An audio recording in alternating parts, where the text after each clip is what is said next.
안녕하세요. 반갑습니다. 오늘 참 좋은 날입니다. 하나님께서 저와 여러분의 가정에 준비하신 하나님의 은혜와 평강이 넘쳐나기를 예수님의 이름으로 축원합니다. 호세아서 4장 11절로 19절에 있는 말씀을 중심으로 버릴 것과 취할 것이라는 제목으로 말씀을 나누고자 원합니다. 버릴 것과 취할 것이란 제목을 들으면 여러분들은 1, 2, 3, 4 이것은 버리자, 4, 5, 6, 7, 8 이것은 취하자, 이렇게 아마 논리를 전개할 것이라고 생각할 것입니다.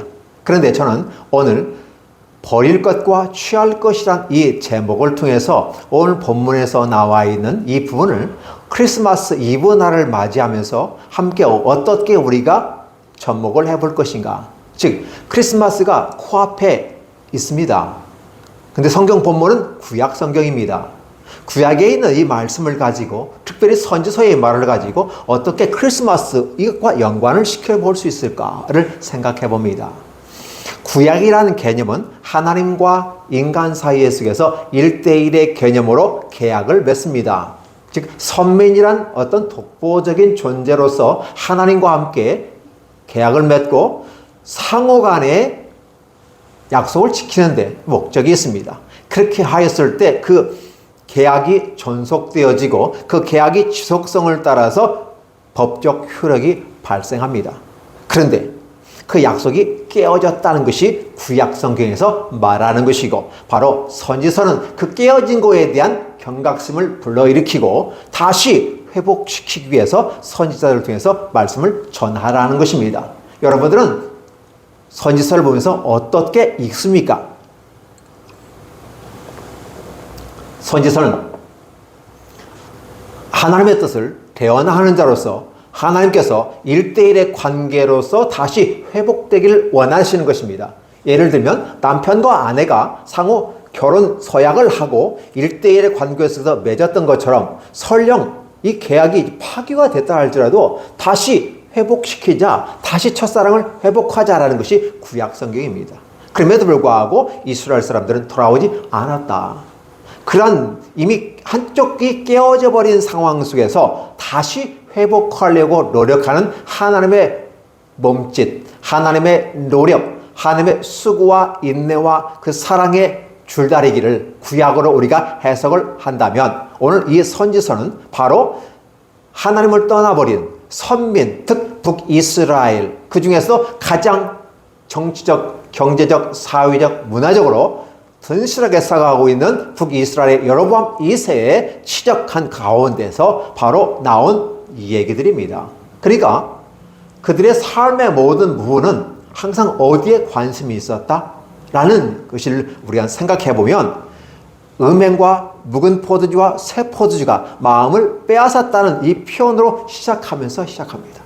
달리 말하면 음행과 묵은 포도주와 새 포도주는 바로 동사가 빼앗았느니라 라는 단어가 단수 명사라는 거예요.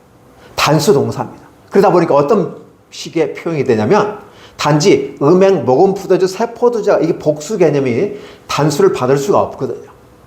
그렇다 보면 이 음행과 묵은 포도주와 새 포도주는 바로 제사장의 탐욕으로 말미암아 얻기 위한 하나의, 그래서 이스라엘 백성들이 이 죄를 짓고 그 죄를 회복하는 하나의 죄 속량, 속죄 제물로 가져오는 하나의 부산물들이라는 것이죠.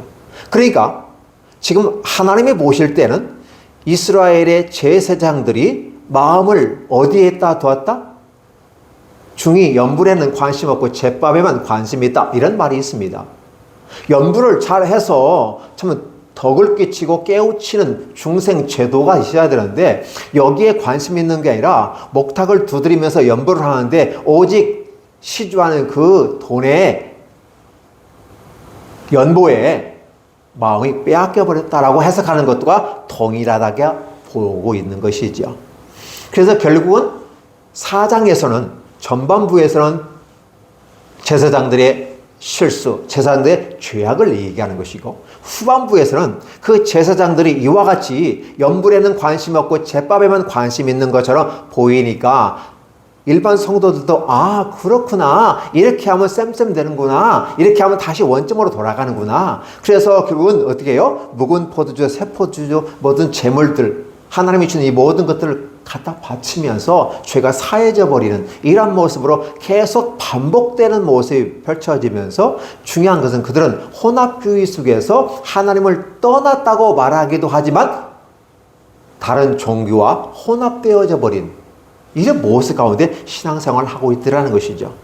그러니까 한쪽에서는 하나님을 섬기는 것 같고 한쪽에서는 하나님을 왜 다른 것을 섬기는 것 같아요.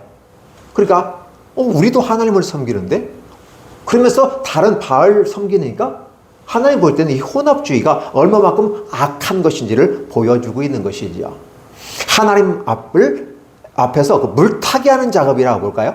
하나님의 전능함과 능력과 권능과 그 사랑의 인자함이 바로 물타기가 되어져서 인간이 만든 하나의 문화 속에 만든 인간에 의해 산출되어진 하나의 신화와 같고 하나의 종교성에 있는 그런 바알과 아세라와 아스라도를 섬기는 일에 그들이 몰두하고 있더라. 하나님을 섬기는 것 같습니다. 그런데 퍼센테이지로 보면 어떨까요? 한 20대 80으로 비교할까요? 아니 10대 90으로 비교하는 게 더 좋을 것 같습니다. 하나님은 보이지도 않습니다. 만져지도 않습니다. 하나님이 이끌어 가실 때 강력한 힘에 의해서 갈 때는 마지못해서 끌려갔지만 이제 적과 꿀이 흐르는 땅에 들어가서 자유를 구가하고 함께 더불어 만들어가는 그래서 이제 평화를 그 물질을 안보를 생각하는 이 시점에서 오히려 하나님보다 보이지 않는 하나님보다 인간들이 만드는 막대기와 그 나무의 꼭 윗부분에 장식을 해놓고 그게 바알이고 그게 아슈라고 이게 아스라도지 하면서 그 나무를 던지면서 넘어지는 방향으로 점을 치는다는데 이런 방향 속에서 함께 오히려 보이고 만지고 느껴지는 것을 더 선호하더라는 것입니다. 보이는 것은 썩어지고 뭉거지고 없어지는 것입니다. 보이지 않는 것은 영원한 것입니다.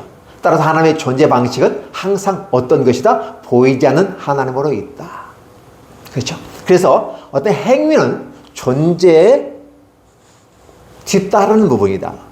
그러니까 어떤 존재가 분명히 있고 행위가 뒤따라와야 되는데 존재가 없으면서 어떤 결과물을 갖고 있다고 하는 것은 허당이다. 황망한 거다. 아무것도 없는 거다. 라고 말하는 것입니다. 그래서 그걸 우상이라 헛된 것이라고 표현하는 것이죠. 그래서 이스라엘의 제사장들이 얼마만큼 물질에 치중했는가를 보여주는 것입니다. 그러다 보니까 이스라엘 백성들도 당연히 그러한 식으로 하는 거죠. 오늘 성경 본문은 그러면 내 백성이 나무에게 묻고 그 막대기는 나무라는 말을 때 막대기라고 하대를 해버립니다. 던져진 굴러다니는 아무 생명이 없는 막대기 불과하다는 거예요. 그런데 거기에 생명력을 불어넣고 조각을 해놓고 그것이 우리의 신이라고 말한다는 사실이죠.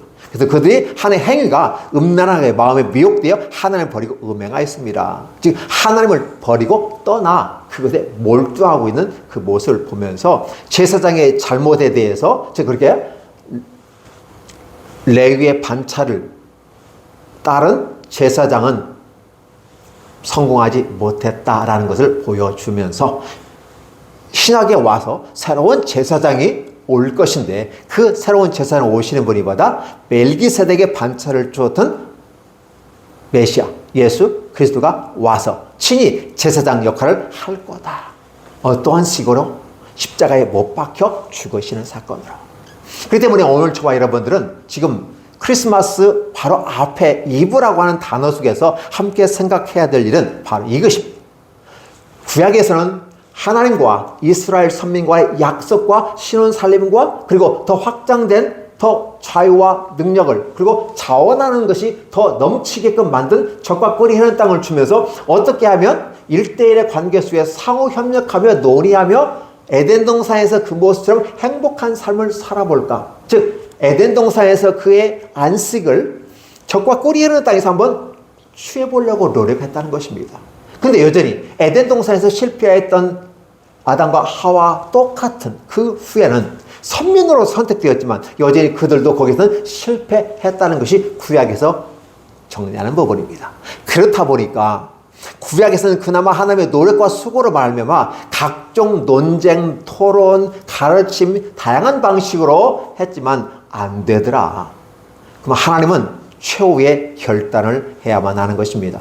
왜 그럴까요? 그냥 하나님이 이 결혼 서약은 파기되었다라고 하나님도 동의를 해버린다면 더 이상 문제가 되지 않습니다. 그러면 이스라엘과 하나님과의 아무 관계가 없습니다. 근데 하나님은 포기하지 않는다는 것입니다. 문제는 어떻게 포기하지 않는가라고 하는 부분이에요.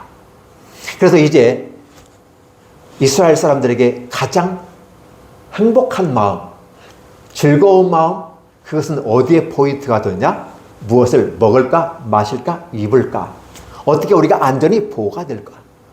비록 젖과 꿀이 흐르는 땅이지만 여전히 척박한 땅에서 힘든 삶을 살아가고 생산량이 떨어지는 그 상황, 지금 현대에 비해서는 생산량이 상당히 떨어지는 겁니다.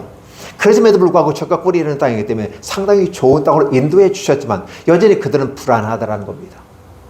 하나님이 광야에서 만나와 메추라기와 반석을 깨서 생수를 공급하고 신발이 헤어지지 않냐고 옷이 헤어지지 않는 놀라운 축복을 함께 인도하셨다면 그 능력을 체험한 이스라엘 사람들은 어떻게 해야 될까요? 감사합니다, 고맙습니다 라고 고백을 해야 하지 않을까요?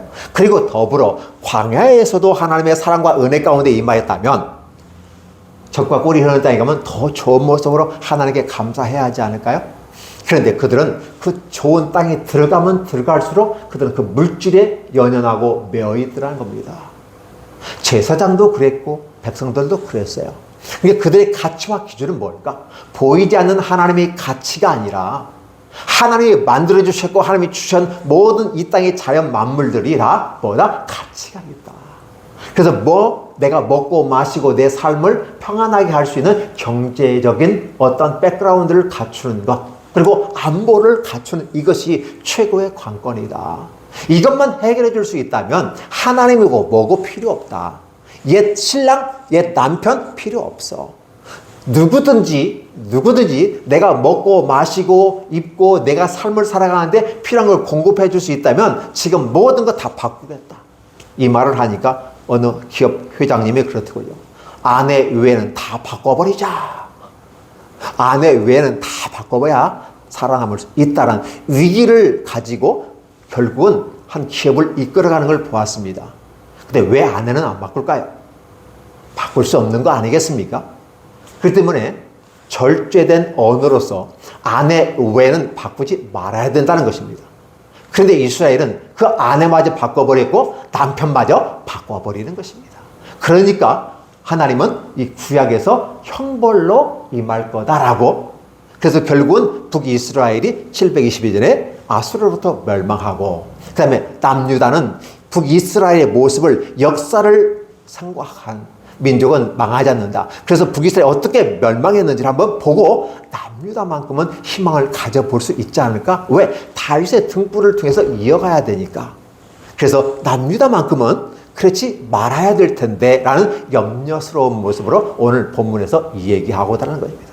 그럼에도 불구하고 여전히 북이스라엘과 남유다는 우리 역사를 한번 살펴보았을 때 멸망했다는 것을 말아본다면 하나님의 말씀은 정직하고 진리였다. 그러나 북이스라엘 사람은 여전히 하나님을 떠나버렸다. 무엇을 먹을까 마실까 입을까? 내 안전의 문제? 이것 때문에 남편도 바꾸고 아내도 바꾸었다는 것입니다. 이 시대를 살아가는 저와 여러분들이 세상을 다 바꾸어도 아내하고 남편은 안 바꿔야 됩니다. 근데 그걸 바꾸는 사건이 우리는 스와핑이라는 단어를 통해서 얼마든지 이 사회에서 그걸 마치 합법적인 건 아니지만 현실에서 실현돼서는 안 될 일들이 일어나더라는 것이죠. 음지에서는 그렇게 진행되는 것도 있습니다. 그러나 하나님의 원리는 바로 그러한 거에 잘못됐다라고 얘기하는 것입니다. 우리는 이러한 모습을 바라보면서 이제 메시아가 성탄을 우리에게 선물로 주시는 것이죠. 그렇다 보면 하나님이 그렇게 노력하고 수고했는데도 이스라엘은 거절했어요. 그러나 인간들에게 있어서 가장 애틋하고 아름다운 건 뭘까? 새로운 생명입니다. 새로운 생명은 새로운 가치가 되어지고 새로운 기회가 되어지고 그다음에 자기 종족을 번식하면서 새로운 기대와 희망이 하나의 끈앞이 되는 것입니다. 예수님께서 고민하셨습니다. 어떠한 모습으로 이 땅에 와야 될 것인가? 마치 구름 타고 하늘에서 자연스럽게 산신령이 내려오는 것처럼 내려오는 예수 그리스도의 모습을 보면서 내가 이제 내려왔노라 하면서 환웅이 우리 단군 신화에 내려오는 것처럼 내려와서 그렇게 한다면 와 이게 환영할지도 모르겠습니다. 그런데 하나님의 아들 예수 그리스도는 바로 어린 아기의 모습으로 왔습니다. 하나님이 그렇게 이야기하고 달래고 얼레고 때리고 기다리면서 별걸 다 해봤지만 그들은 완강한 암소같이 완강한 고집불통의 모습처럼 결코 하나님께 돌아오지 않았다는 것입니다. 왜 그럴까요? 오늘 이 시대에 사는 저와 여러분들에게도 여전히 마찬가지입니다. 미래가 걱정이 됩니다. 100세까지 살아야 되는데 내 삶에 논인의 빈곤이 문제가 해결돼야 되는데 해결되지 않을 것 같으니까 불안들합니다. 다들 불안하니까 어떻게 해요? 어떻게 먹고 어떻게 마실 것인가, 어떻게 내 미래를 준비할 것인가, 여기에 다 관심이 커요. 그 자체가 나쁜 것은 아니지만 하나님과 관계없이 거기에 몰두하다 보니까 결국 그것이 이루어지지 않는다는 것을 얘기함에도 불구하고 여전히 많은 사람들이 몰두하고 있다는 것입니다. 때는 목사들도 돈에 얽매여 있는 것입니다. 목사는 하늘에서 내리는 이슬 먹고 삽니까? 여전히 목사도 먹고 마시고 살아야 되고 잠을 자야 되고 가족들이 있고 이러한 것들이 필요하기 때문에 얼마든지 경제적인 것은 필요하다는 건 같이 공감합니다. 그러나 하나님 안에서 경제예요. 하나님에서 안보예요. 그러나 그들은 그렇게 하지 않았다. 그래서 우리가 오늘 지금 버려야 될 것이 무엇일까를 생각할 때 버려야 될 것은 버려야 되고 버리지 말아야 될 것을 안 버려야 되는데 버리지 말아야 될 걸 버렸다는 거예요. 그 버리지 말아야 될 것이 바로 하나님과의 결혼 서약서입니다. 십계명입니다. 이걸 버리지 말고 붙잡고 죽으나 사나 가면 그 약속에 따라서 하나님이 보상하실 것인데 그 약속을 파괴해버렸어요. 버려버렸어요. 그러다 보니까 버려진 그것에 의해서 결과물로 말하면 하나님 앞에서 하지 말아야 될 것을 하게 되고 해야 될 일을 하지 않는 것이죠. 하나님을 사랑하고 하나님만을 섬기는 일들, 안식일을 거룩히 지키고 여호와를 망령되이 걸지 아니하는 것, 안식일을 거룩히 지키는 것 해야 되는데 하지 않았어요. 지켜야 될 것을 지키지 않고 버려버렸어요. 그 다음에 살인하지 말라, 간음하지 말라, 도둑지 말라, 탐내지 말라, 욕심 부리지 말라, 거짓 증거하지 말라. 그런데 하지 말라는 것은 이제 살인하고 거짓하고 간음하고 도둑질하고 탐내고 사람을 죽이고 그래서 할 것과 하지 말아야 될 것을 거꾸로 사용했다. 달리 말하면 어떻게 해요? 제대로 사용하지 못했다. 남편도 바꾸고 아내도 바꿔버리는 이러한 세대. 바로 바알 종교에서 나온 하나의 문화입니다. 자, 예전이나 그때나 항상 중심은 남자 중심이에요. 그러다 보니까 어떻게 돼요? 남자가 포도주, 그죠? 이런 것들을 가지고 재물들을 가지고 전해 갑니다. 그러면 딱 맞이하는 게 여사제들이 맞아들어요. 여사제들은 바로 그 신도들이 가지고 온 그걸 받아서 신의 앞에 제공을 하고 그리고 난 다음에 그들은 종교 의식이 한 과정 속에서 같이 술을 먹게 되는 겁니다. 제정신에서는 좀 애매하니까 대낮부터 술을 마시죠. 이게 하나의 종교 의식에서 나타납니다. 그리고 약간 알딸딸한 그 상황 속에서 남자들은 여사제와 섹스를 하게 됩니다. 성관계를 맺게 되는 것이죠. 이러한 것도 그냥 성관계다, 간음이다 이런 개념이 아니라 이런 것은 하나의 위에 있는 바알과 아세라가 정신 차리고 깨어져서 우리가 이 모습을 보고 그들도 성관계를 맺음으로써 바로 이 땅에 비가 내리고 이 자연물이 생산물을 만들어낸다. 성관계를 통해서 새 생명이 탄생하는 것처럼 이 자연만물도 움트게 된다는 그러한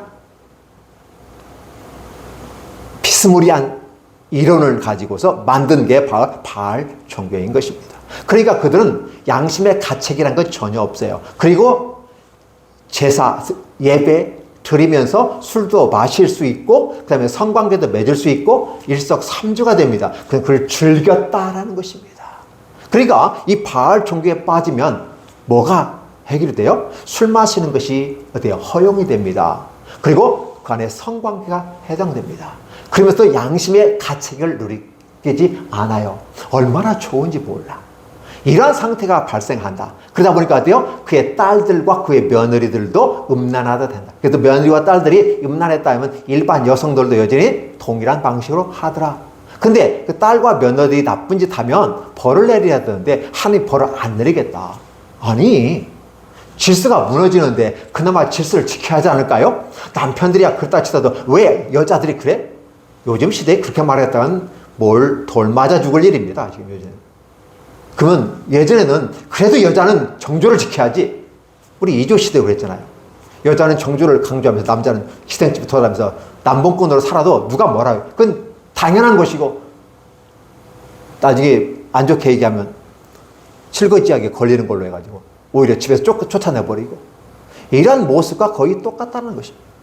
이런 일이 행하니까 하나님이 보실 때 악한 모습을 표현하는 거죠. 그리고 이스라엘에 대해서 하나님이 아브라함 이후에 에덴 동산에서 쫓겨난 그 이후로 그 악한 인간들의 삶의 모든 것을 지켜보면서 그 중에서 안 되겠다. 그래서 아브라함의 모습 가운데서 이삭과 야곱, 이스라엘로 말하며 선민을 택하셨잖아요. 그래서 새로운 관계를 통해서 하나님과 관계를 맺어가면서 전 온 인류를 구원하고자 하는 것이 하나님의 뜻인데 구약에서는 하나님이 실수하고 실패한 건 아닌데 여전히 인간들은 완벽하게 떠나버리더라. 그러면 인간을 바로 잡아오는 방식은 뭘까? 바로 그게 악이죠. 그래서 예수께서 이 땅에 오실 때 하나님과 그의 보내신 자 예수 그리스도를 믿는 자에게 영생의 선물이 주는 것처럼 하나님이 그의 보내신 자 예수 그리스도가 이 땅에 오실 때 아기의 모습으로 왔어요. 아기의 모습으로 오니까 어디요? 동방에서 박사들이 함께 와서 경배하였고 왕으로 나신 아기가 어디 있느냐? 별을 따라 별이 인도 자연법칙의 흐름을 부시면서까지 별이라고 하는 것은 스타네요. 그죠? 하나님의 아들이 한상을 상징하는 거죠. 그렇게 알려줬고 목동들에게 전하해 줬고 사실 천사들은 목동에게 얘기했고요. 동방박사는 별을 연구하면서 인도하였고 일반 자연 법칙에 의해서 일반 은총으로 말하면 메시아가 탄생하는 걸 알아내는 게 동방박사라면 특별 은총 속에서 천사들이 목동들에게 알려줬고 목동들은 그것이 진짜인가 하고 와서 확인하여서 입증했다. 사실을 입증했다.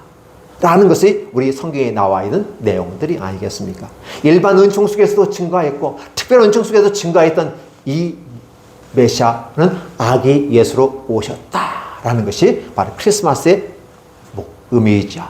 그러면 이 메시아는 이 오신 아기 예수님은 아기 예수님인데 왕으로 오셨고 그분 메시아 사이어로서 이 땅에 오셨다라는 걸 얘기합니다.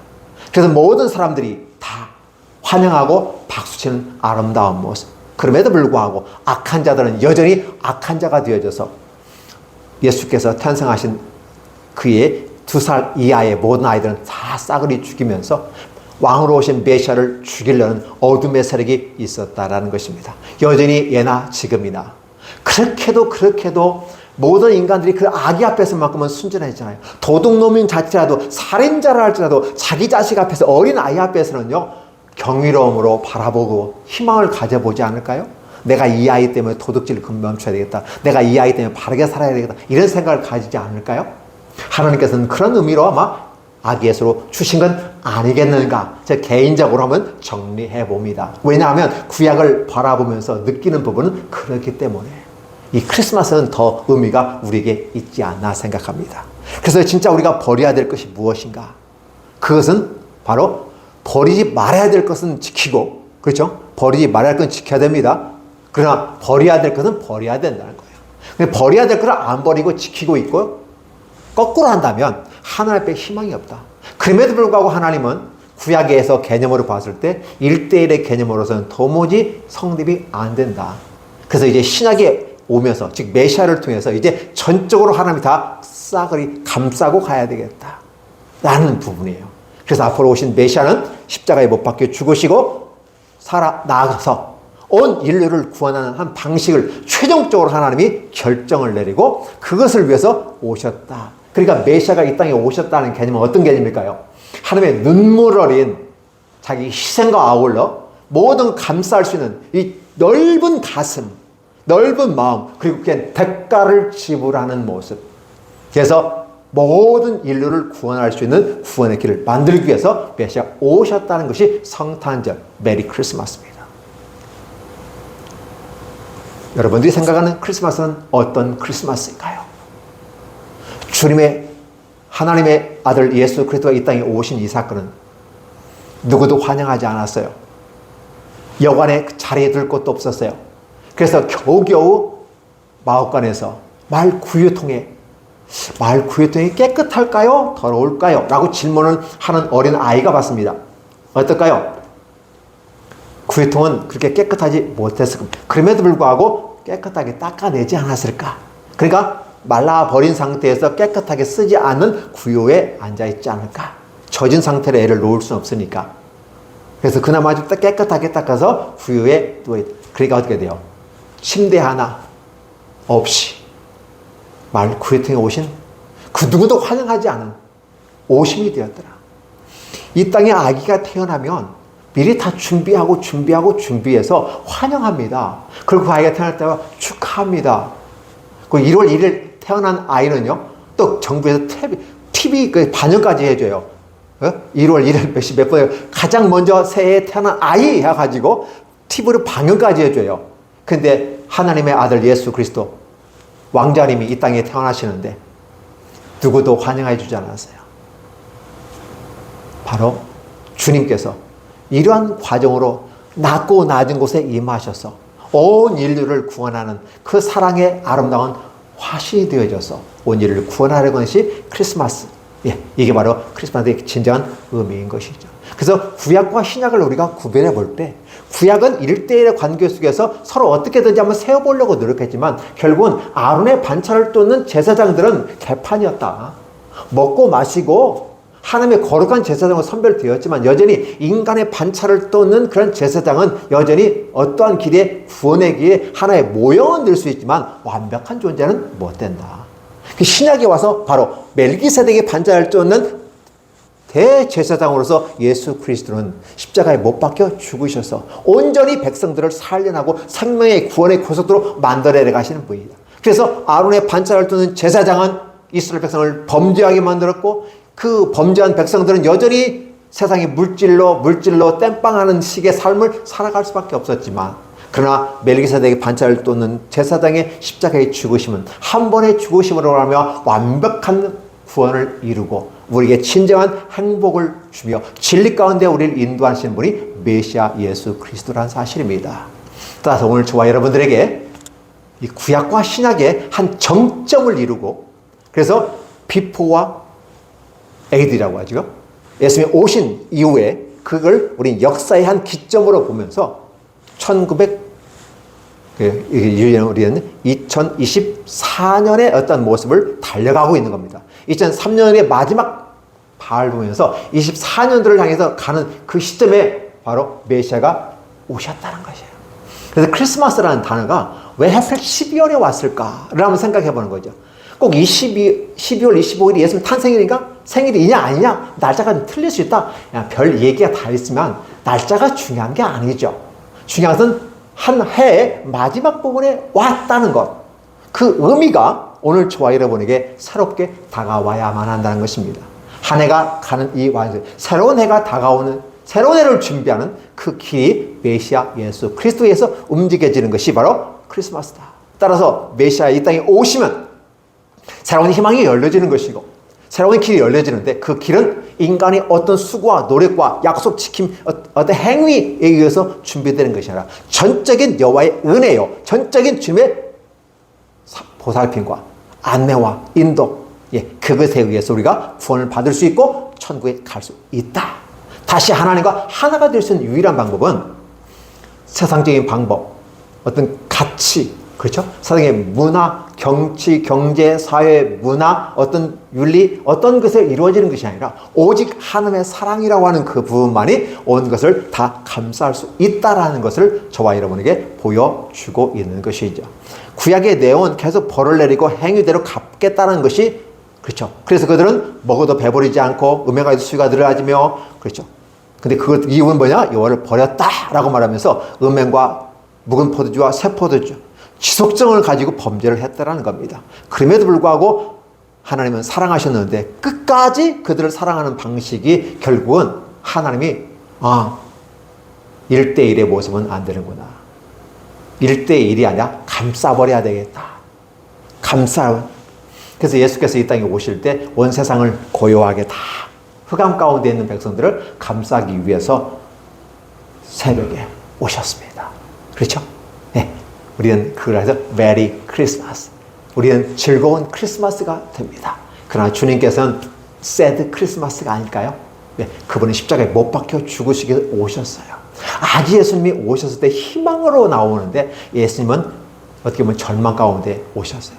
예수님이 너무 힘드셨어요. 십자가 지기 위해서 너무너무 힘들으니까 겟세마네 동산에서 기도하시면서 이 잔을 할 수만 있으면 내게서 옮겨달라고 할 정도로의 힘든 그 길이었는데, 그래서 주님은 새드 크리스마스예요. 그러나 저와 여러분들은 그 죽으심으로 말미암아 한 사람이 죽어 온 인류가 사는 이 놀라운 축복이 우리에 있기 때문에 우리는 메리 크리스마스라고 말합니다. 일반적인 할로데이, 해피 할로데이, 누가 해피 할로데이입니까? 해피 할로데이란 말하는 것은 불신자들이 말하는 것이고 나는 예수님과 관계없다고 말하는 사람들이 해피 할로데이를 얘기할 것입니다. 그러나 구원받고 그게 기뻐하는 자들은 다 메리 크리스마스라고 합니다. 왜 이 좋은 메리 크리스마스를 굳이 해피 할로데이로 바꿔가면서 대통령이라는 자부터 시작해서 믿지 않는 애는 하나의 표현 방식으로 받아들일 수밖에 없는 거 아닌가? 단순한 휴일의 개념이 아니라 이것은 거룩한 구원의 날이고, 보라 예전 것은 지나갔으니 새로운 날이 됐고 새로운 구원의 길이 열렸기 때문에 이건 메리 크리스마스가 되어야 됩니다. 여러분, 해피 할로데이란 말을 하지 마십시오. 그 말은 나는 예수님을 믿지 않습니다라는 말이 전제되었다고 저는 말하고 싶습니다. 메리 크리스마스로 아기 예수님을 탄생을 함께 축하하면서 구약에서 그 안 되는 부분을 신약에서는 새로운 부분으로 돌파구를 만들었는데 그분이 메시아 예수 그리스도. 그렇죠? 그래서 우리는 메리 크리스마스라는 말을 한번 힘있게 외쳐보기를 원합니다. 기쁘다 구주 오셨네 라고 말하는 것입니다. 누가 기쁘다 구주 오셨네 라고 말할 수 있습니까? 메리 크리스마스라고 말하는 사람들이 기쁘다 구주 오셨네 라고 말할 수 있습니다. 해피 할로데이? No! 우리는 그걸 수용하지 않습니다. 여러분 모두 메리 크리스마스로서 오신 아기 예수 그리스도를 마음속에 모시고 받아들이며 그분을 왕으로 모시고 나아갈 때 하나님은 놀라운 구원의 길로 여러분에게 주실 것입니다. 버릴 것, 취할 것 우리에게는 희망이 없습니다. 하나님이 완전히 다 감싸서 나아가는 이 귀한 사랑 속에 들어오시기를 예수님의 이름으로 축원합니다. 기도합니다. 하나님 감사합니다. 고맙습니다. 구약을 따지고 공부하고 연구해봐도 결국은 안 된다는 것이 구약의 내용입니다. 인간으로서는 안 되고 인간의 반차를 쫓아서도 안 되고 힘들고 어렵다. 아니 완강해서 박차고 나가버리고 완악해서 돌아오지도 않다. 그 탐욕, 완강 이렇게 표현하면서 우상숭배라고 말을 하는 희망이 없는 구약의 모습 가운데 있지만 그러나 신약의 새로운 길을 열어나간 예수 그리스도의 이 탄생으로 말미암아 희망을 주고 감싸고 그래서 우리가 주님의 은혜 아니면 안 된다는 이것을 고백할 수밖에 없는 이 놀라운 축복이 크리스마스입니다. 하나님 우리는 같이 행복하기 원합니다. 메리 크리스마스라는 호칭을 부르면서 아니 선포하며 선언하면서 바로 예수 그리스도께서 우리의 주인이시고 우리의 왕이시고 우리의 행복을 가져다 주심으로 우리의 귀한 선물임을 다시 한번 자각하는 멋진 크리스마스가 되게 하여 주옵소서. 해피 할로데이 말하면서 일상화 물타기 하는 비신앙적이고 비믿음의 세계, 믿음이 없는 행위, 믿음이 없는 말을 하지 않기를 간절히 원합니다. 하나님 도와주시옵소서. 주님 안에서 예수 그리스도 안에서 우리가 행복한 크리스마스를 맞이하게 되고 한 주간 또 행복한 시간들이 되게 해주시고 또 새로운 24년을 향해 나아가게 부직함이 없도록 하는 축복해 주옵소서. 예수님의 이름으로 기도하옵나이다. 아멘.